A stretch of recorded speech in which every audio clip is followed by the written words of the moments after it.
আর্জেন্টিনার খেলা দেখা যাবে না, ব্রাজিলের খেলা দেখা যাবে না।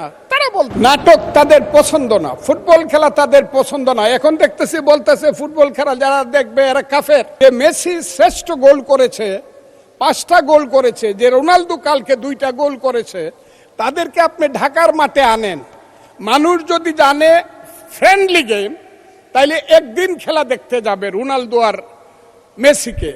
আমার এক বন্ধু জামাতে ইসলামের, উনি চলে গেছেন, উনি নিজেকে মুক্তিযোদ্ধা দাবি করেন, সাতক্ষীরার এমপি। উনি সংস্কৃতির নামে খুব শঙ্কিত হলেন। যে জাতির সংস্কৃতি নাই সে জাতি সভ্য না, সে অসভ্য। তারা কেন সংস্কৃতি পছন্দ করে না? কোন সংস্কৃতি তারা পছন্দ করে না জানেন? তারা পছন্দ করেন ওই যে আমাদের গ্রামে গঞ্জে আমরা ছোটবেলা থেকে শিক্ষার সঙ্গে সঙ্গে যখন দিন আসতো, কোনো হিন্দু ধর্মের দুর্গাপূজা আসতো, আমাদের যখন স্কুল কলেজ বন্ধ থাকতো, আমরা যখন গ্রামে গ্রামে নাটক করতাম, এটা তারা পছন্দ করে না।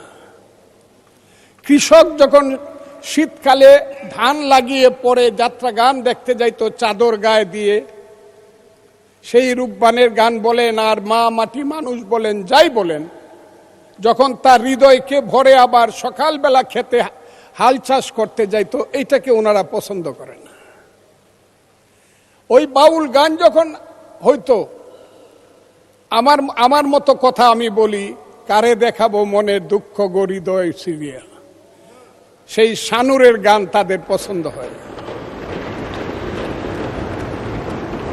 নাটক তাদের পছন্দ না, ফুটবল খেলা তাদের পছন্দ না। এখন দেখতেছি বলতেছে ফুটবল খেলা যারা দেখবে এরা কাফের।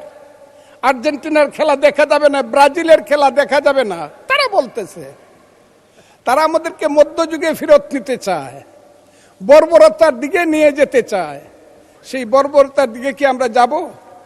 যদি না যাই তাহলেই কি আমরা তাদের সাথে, আমরা যদি এইটুক ডিফারেন্স করি, আমরা যদি তাদের সাথে মিলে মিশে থাক, ওই যে এটাকে বলে কি ফ্রেন্ডলি গেম।